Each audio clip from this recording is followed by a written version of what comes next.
Hi, gold tissue semi stitched half sorry sets collection అండి. Wow, ఇంత grand గా ఇంత బ్యూటిఫుల్ గా ఉందండి. మోస్ట్ ట్రెండింగ్ గోల్డ్ టిష్యూ అనేది ఎవర్ గ్రీన్ కలెక్షన్ అండి. అటువంటి ఎవర్ గ్రీన్ కలెక్షన్ లో మనం హాఫ్ సారీ సెట్స్ కలెక్షన్ తో వచ్చేసాము. And this is the semi stitched, so upper side అండి.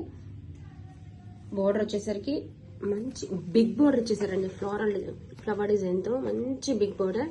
అండ్ బోర్డర్ ని హైలైట్ చేస్తూ కాంట్రాస్ట్, ఇది మెజంతా కాంబినేషన్ తో beautiful embroidery scallop cut works అండి. చాలా బాగుంది. ఇన్నర్ చూద్దాం. Inner lining given, can also given అండి. చాలా సూపర్ గా ఉంది. ఫ్లేర్ కూడా మనకి చాలా ఉందండి. మంచి ఫ్లేర్ ఇచ్చారు. And this is the blouse and టెజల్స్ also. And one more వచ్చేసి హిప్ బెల్ట్ అండి. Hip belt and beautiful contrast colour తో మెజంతా కాంబినేషన్ లో dupatta, designer dupatta, scallop cut works తో బ్యూటిఫుల్.